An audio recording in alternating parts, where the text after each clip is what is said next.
Dear students, welcome to my online class. Hope you are safe and sound by the grace of the Almighty Allah. I am also fine.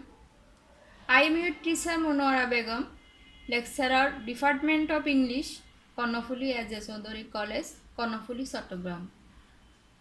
Dear students, today's class is for SSC second year and this is English second paper.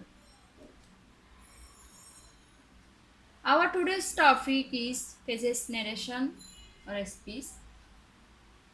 Dear learners, some important rules I are given to you on this topic in my previous classes.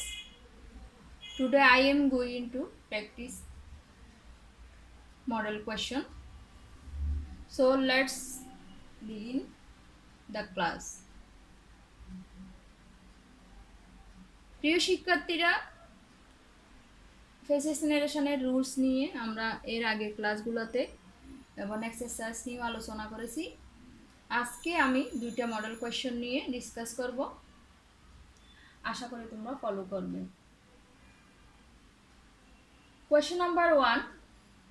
A hawker said to me, "Do you want any newspaper? I have all types of newspapers. Please take one." I said, "I want a weekly magazine. Do you have any magazine?" He said, "Yes, I have a magazine named The Ananya." "What's the price of it?" I asked. ফেসিসিনেশন করার আগে, direct থেকে indirect স্পিচে করার আগে তোমাকে অবশ্যই এ to Z meaning সহ আগে ফেসিসটা direct স্পিচের ফেসিসটা তোমাকে বুঝতে হবে। এরপরে আগে সাবজেক্ট অবজেক্ট আইডেন্টিফাই করতে হবে, কোন সেন্টেন্স দিয়ে শুরু এবং রুলস সেন্টেন্সের রুলসটা ফলো করতে হবে এবং টেন্সের পরিবর্তন করতে হবে, পার্সনের পরিবর্তন করতে হবে। সবগুলো রুলস ফলো করে তোমাকে ডিরেক্ট থেকে ইনডিরেক্ট স্পিচে সেন্টেন্সগুলো নিতে হবে। ডিরেক্ট স্পিচে দেখো, a hawker said to me, "do you want any newspaper?" This is the example of an interrogative sentence. আমরা জানি ইন্টারোগেটিভ সেন্টেন্সে সেডের পরিবর্তে আস্কড এবং ইনভার্টেড কমা উঠে যদি ডু, টু হ্যাভ ভার্ব অথবা অক্সিলারি ভার্ব থাকে তাহলে ইনভার্টেড কমা উঠে ইফ বসে, এবং যদি ডব্লিউএস কোয়েশ্চন দ্বারা ইন্টারোগেটিভ সেন্টেন্সটা শুরু হয় তাহলে ডব্লিউএস কোয়েশ্চনটাই বসবে এবং এই ইন্টারোগেটিভ সেন্টেন্সটা চেঞ্জ হয়ে অ্যাসার্টিভ হয়ে যাবে। এই ফেজে দেখো, এখানে সাবজেক্ট প্রথম হচ্ছে হকার এবং অবজেক্ট হচ্ছে me. A hawker asked me, inverted comma out if, "Do you want any newspaper?" This is the example of a present indefinite tense. According to our rule, present indefinite tense will be changed into first indefinite. So, a hawker asked me if I wanted any newspaper. I have all types of newspaper. আবার এর পরে যে সেন্টেন্সটা এটা হচ্ছে assertive sentence. Assertive সেন্টেন্সে আমরা জানি ইনভার্টেড কমা আউটে ড্যাট বসে, সুতরাং এখানে দুটো সেন্টেন্স একই স্টেটমেন্টে অ্যাডও করতে পারো অথবা আলাদাভাবে এভাবেও লিখা যায়। He said that he had all types of newspapers, please take one. This is the example of an imperative sentence. আমরা জানি ইম্পারেটিভ সেন্টেন্সে ইনভার্টেড কমা আউটে টু বসে, যেহেতু এখানে প্লিজ শব্দটা আছে সেটির পরিবর্তে আমরা requested, he also requested me to take one. I said I want a weekly magazine, do you have any magazine? I said that I want a weekly magazine. This is also an example of present indefinite. According to our rule, we have to change it into first indefinite. I said that I wanted a weekly magazine and I asked him if he had any magazine. Do you have any magazine? এখানে interrogative sentence change হয়ে assertive sentence হবে এবং inverted comma আউটে if he had any magazine. He said, "Yes, I have a magazine named The Ananya." এখানে ইয়েসের পরিবর্তে তুমি replied in the affirmative use করবে অথবা ইন রিপ্লাই দিয়েও সেন্টেন্সটা শুরু করতে পারো। He replied in the affirmative and said that he had a magazine name the Ananya. What's the price of it I asked. আবার ইন্টারভেটিভ সেন্টেন্স। দেন, যেহেতু এটা লাস্ট সেন্টেন্স, এখানে আমরা দেন শব্দটা ইউজ করতে পারি, অথবা আই অলসো আস্কড ইউজ করা যায়। Then I asked what's the price of it. এটা ইন্টারভেটিভ সেন্টেন্স চেঞ্জ হয়ে অ্যাসার্টিভ সেন্টেন্স হবে। What the price of it was. And question number 2, এখানেও একটা ফেসিস নারেশনের এক্সাম্পল আছে। এখানেও তুমি প্রথমে এ টু জেড আগে ডিরেক্ট স্পিচটা মিনিং সহ বোঝার চেষ্টা করবে, এরপরে সেন্টেন্স, টেন্স এবং পার্সনের রুলসগুলো ফলো করে ইনডিরেক্ট স্পিচে এটা চেঞ্জ করবে। Please give me your English grammar book, said Fahim. This is also an example of imperative sentence. এখানে ইম্পারেটিভ সেন্টেন্স দিয়ে শুরু, সুতরাং সেডের পরিবর্তে আমরা রিকোয়েস্টেডটা ইউজ করতে পারি। Fahim requested Arman, inverted comma আউটে টু বসবে, তারপর টু এর পর বারবার base form give, to give him his English grammar book. Fahim requested Arman to give him his English grammar book. I cannot give it, said Arman. I have to take it with me in the class. ফাহিমের রিপ্লাইয়ে আরমান কি বলছে? Arman said that, can not modal verb. আমরা জানি modal verb present ফর্মে থাকলে first ফর্মে can not থাকলে কুড নট হবে।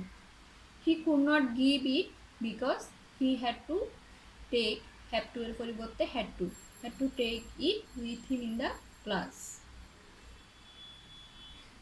I shall return the book before the class starts, said Fahim. তখন ফাহিম বলছে I shall return the book before the class starts. This is also an example of affirmative sentence, assertive sentence. এখানেও আমরা Fahim said that, inverted comma আউটে that বসবে এবং শ্যালের আয়ের পরিবর্তে এখানে হি এর পরে উড বসাবো, শ্যালের পরে শুটও বসা যায়, তবে এখানে হি এর পরে third person singular number he এর পরে উড বসাবো আমরা। Fahim said that he would return the book before the class started. এই সেন্টেন্সটাতে দেখো, যেহেতু এটা মডাল ভার্ব দিয়ে শুরু, মডাল ভার্ব উড বসছে, এই জন্য ভার্বের বেস ফর্ম। মডাল ভার্বের পরে আমরা জানি ভার্বের বেস ফর্ম বসে উড রিটার্ন দ্য বুক। আবার সেকেন্ড ক্লজে before the class started. Direct স্পিচে দেখো before the class starts, this is the example of present indefinite. ওটা চেঞ্জ হয়ে ফার্স্ট ইনডিফিনিট টেন্স হবে, before the class started. Take it, said Arman. Thanks, said Fahim. এই সেন্টেন্সে দেখো take it, this is also an example of imperative sentence. Main verb দ্বারা আমরা জানি imperative sentence main verb দ্বারা শুরু। Take it, said Arman. Then Arman told him to take it, inverted comma আউটে to বসবে এবং ভার্বের বেস ফর্ম টেকই থাকবে, টু এর পরে ভার্বের বেস ফর্ম বসে। Then Arman told him to take it. Thanks, said Fahim. যদি থ্যাঙ্ক শব্দটা থাকে অথবা থ্যাংক ইউ থাকে, আমরা প্রথমে সাবজেক্ট, এরপরে বেস ফর্মের জন্য আমরা ফার্স্ট ফর্ম এখানে থ্যাঙ্কের ফার্স্ট ফর্ম থ্যাঙ্ক ইডি যুক্ত হবে। ফাহিম থ্যাঙ্কড হিম, তারপর অবজেক্টটা বসাবো।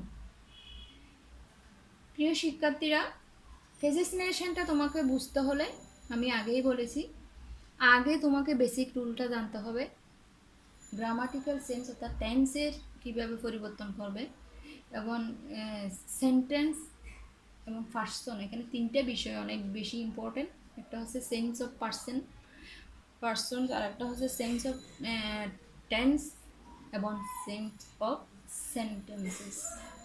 এই তিনটা বিষয় যদি তুমি মাথায় রাখো, তাহলে অবশ্যই তুমি বোর্ড কোয়েশ্চেনগুলো সলভ করতে পারবে।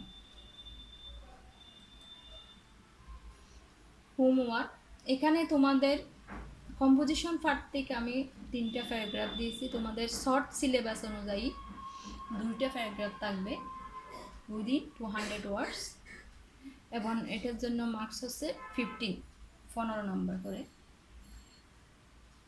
এই জন্য আমি প্রত্যেকটা ক্লাসে চেষ্টা করব এইভাবে কিছু সাজেশন দিছে, যেটা বাসায় তোমরা প্রত্যেকটা ক্লাস ফলো করলে ওই অনুযায়ী তোমরা নিজেরা প্যারাগ্রাফগুলো বাসায় নোট করে ফেলবে।